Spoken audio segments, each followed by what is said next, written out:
웹소설 작가를 준비하는 분들이 가장 많이 실패하는 이유와 시기는 언제일까요? 네, 이번 시간에 차근차근 짚어보겠습니다.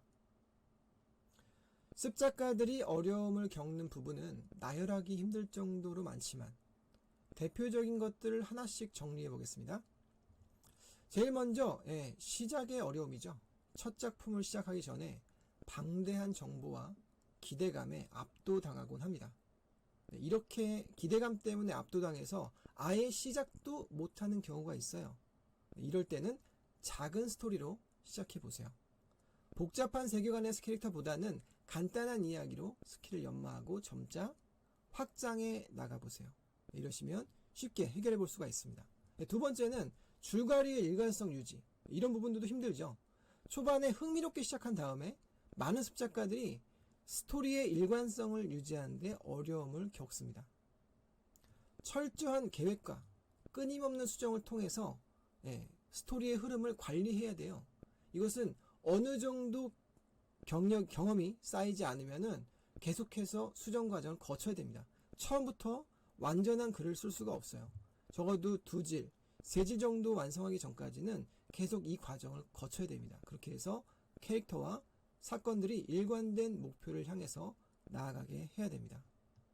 세 번째는 독창성과 코드, 트렌드 사이에 균형을 맞춰야 된다는 거죠.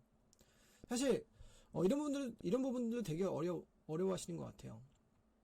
지금 잘 나가는 코드를 따르면서도 그러면서 자신만의 어떤 독창적인 이야기를 구상하는 것은 처음 시도하시는 분들에게는 좀 어려운 일이에요.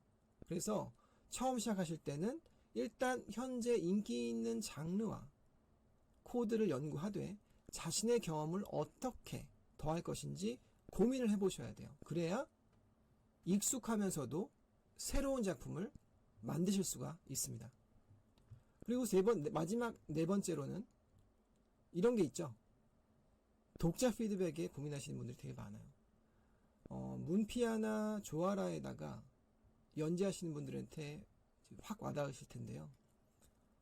부정적인 댓글 때문에 고통받으시는 분들이 꽤 많으세요. 그런데 부정적인 댓글이나 여러 조언을 하는 그런 댓글들, 여기 이런 모든 피드백들을 처음에는 마음이 열려있기 때문에 다 수용을 하려고 하거든요. 그런데 작품이 점점 반응을 얻으면 얻을수록 그런 피드백들이 많아집니다. 그래서 모든 피드백을 다 맞추려다 보면은 글의 중심이 흔들려요. 자신의 스타일을 완전히 잃어버리게 되는 거죠. 그래서 어떤 피드백은 받아들이고 어떤 것은 쳐내고 이런 식의 선별 과정이 필요합니다. 어떤 말들을 들을 것인가, 또 어떤 말들을 배제할 것인가. 이것은요 본인의 경험에 달려 있어요.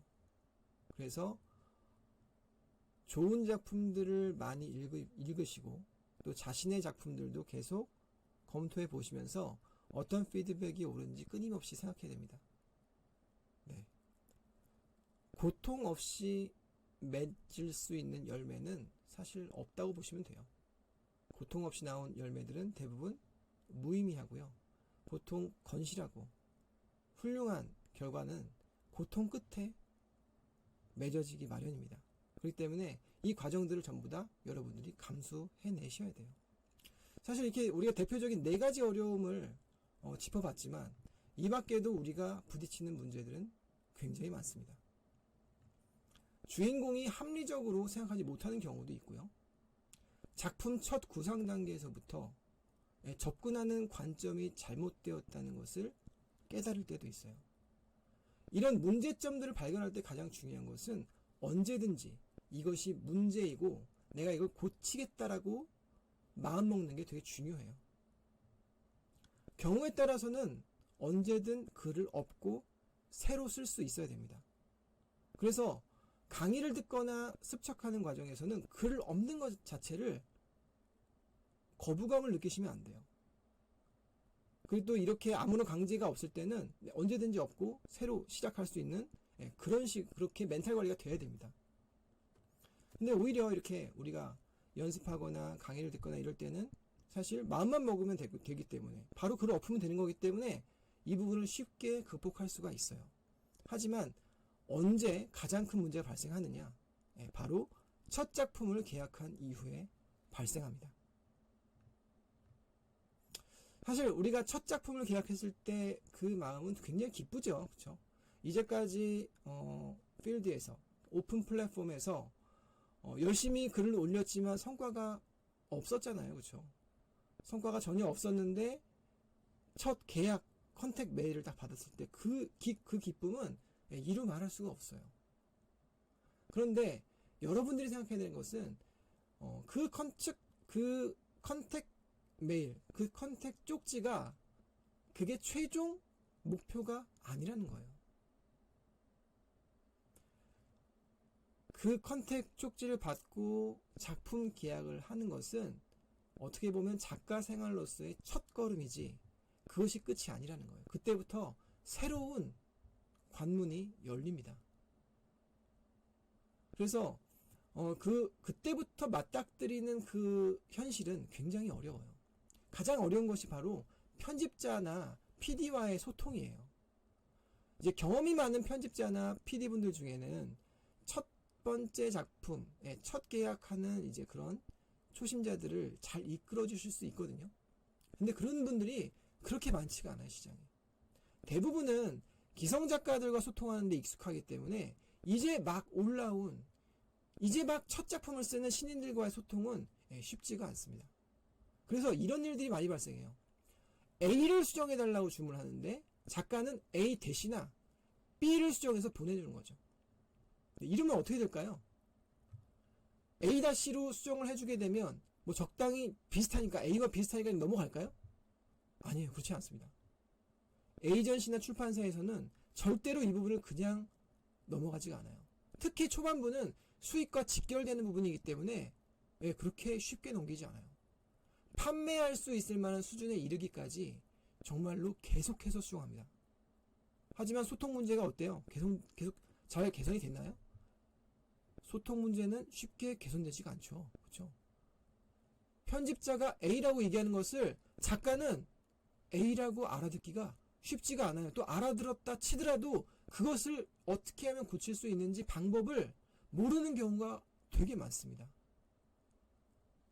그래서 작가는 대부분 무한 수정 지옥에 빠지게 됩니다.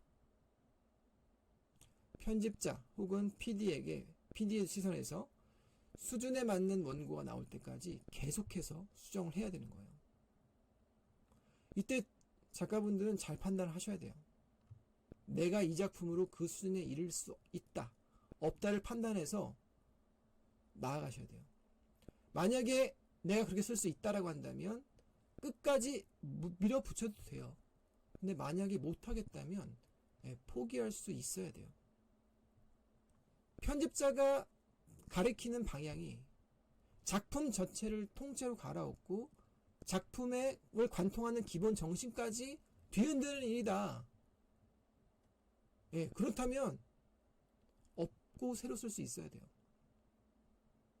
또 거기서 포기를 할 수 있어야 돼요. 나 이건 도저히 못 쓰겠다. 내 능력으로는, 지금 상태의 내 능력으로는 쓸 수가 없다. 이렇게 포기할 수가 있어야 돼요. 그런데 대부분 포기하지 못하죠. 왜일까요? 대부분 포기하지 못하는 이유는 선인세를 받았기 때문이에요. 적게는 한 30만원, 많게는 한 300만원 정도까지 첫 작품으로 받을 수 있는데요. 이렇게 선인세를 많이 받게 되면, 적든 많든 어쨌든 이렇게 선인세를 받게 되면 포기하기가 쉽지가 않겠죠. 이미 수정을 무수히 거치는 와중에 선인세는 전부 다 썼을 테고요. 그렇죠? 그거를 이제 돌려줘야 된다고 생각하게 되면 굉장히 난감해지니까 그 작품을 포기하지 못하는 거예요. 이때 요령을 알려드리겠습니다. 여러분 생각대로 그렇죠? 앞으로 글을 쓰지 않을 거라면 선인세를 돌려줘야 되는 게 맞아요. 이걸 돌려주지 않으면 초심이 들어옵니다. 하지만 글을 계속해서 쓸 거라면 그러지 않아도 돼요. 이번 작품은 도저히 못 쓰겠으니 없겠다고 통보를 하시고요. 시간을 좀 달라고 요청을 하세요. 보통은 3개월에서 6개월 정도는 기다려줍니다. 이 기간은 이전 작품의 실패를 곱씹어보고 새 작품을 쓰는데 충분한 시간이거든요. 이렇게 재충전을 하시고 시작하세요. 실패는 성장을 위해서 꼭 필요한 과정입니다. 그 작품을 엎었다고 큰일 나는 게 아니에요. 일단 작품 계약은 했잖아요. 그쵸? 작품을 엎었어도 그 계약은 여전히 유효해요. 특정한 어떤 작품에 대한 계약이 아니라 어떤 작품이든 하나의 작품을 출간하겠다는 내용이 계약으로 취급돼요. 왜냐? 계약 내용 자체가 작가가 작품을 공급하면 그 판매 대금에서 수수료를 공제하고 나머지를 주겠다는 내용의 유통계약이에요. 그러니까 작가가 작품을 써서 공급하기 전까지는 그 내용이 명확하게 특정되지는 않습니다. 물론 작품의 가제와 그 내용에 대해서 서술을 해놓긴 하죠. 그렇죠? 그렇게 써놓긴 하겠지만 양 당사자 간의 합의로 그 내용을 바꿀 수가 있어요. 그래서 여러분들이 그 내용을 바꾸겠다고 했을 때 출판사에서 그걸 거절할 이유가 없는 거예요. 그래서 잘 쓰던 작품을 갑자기 마음이 변해서 바꾸겠다라고 하면 문제가 될 수 있겠지만 몇 개월 동안 수정해도 답이 보이지 않는 글을 엎고 새로운 걸 다시 쓰겠다고 하면 누가 거절하겠어요? 그렇죠? 특히 첫 계약하시는 분들은 이런 무한 수정 지옥에 빠지지 마시고 출판사 측에 양해를 구해서 반성을 할 만한 시간을 가지고 재충전을 하세요. 굉장히 중요합니다. 이 시장에서 가장 많은 분들이 포기하는 구간은요, 습작가 시절이 아니에요. 첫 계약 이후입니다. 무한 수정 지옥에서 빠져나오지 못해서 대부분 절필하세요. 그래서 계약은 성과가 아닙니다. 계약을 하는 것과 작품이 출간되는 것 사이에는 어마어마한 간극이 있어요. 간혹 요새 활동하는 아카데미에서 계약을 하는 것을 성과로 내세우는 것도 있던데요. 그건 말도 안 되는 얘기입니다. 계약은 성과가 아니에요. 솔직히 자기 자신이, 강사가 자신이 에이전시를 가지고 있다면 계약은 그냥 해줄 수 있어요. 중요한 건 뭐예요? 메이저 플랫폼에 런칭하는 거죠. 메이저 플랫폼에 메이저 프로모션을 받고 제대로 런칭하는 거예요. 그래야지 그 작가가 돈을 벌 수가 있잖아요. 그렇죠? 저는 수강생들에게 미리 이야기하고 시작합니다.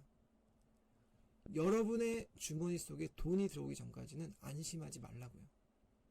그래서 이 내용을 여러분들께도 공유하겠습니다. 여러분, 첫 계약했다고 안심하지 마세요. 메이저 플랫폼의 메이저 프로모션에 통과되었다고 안심하지 마세요. 여러분의 주머니 속에 돈이 들어오기 전까지는 치열하게 노력해야 됩니다. 오늘 내용 어떠셨나요? 도움이 되셨다면 좋아요, 구독, 알림 설정 해주시고요. 다음 시간에 더 좋은 내용으로 뵙겠습니다. 감사합니다.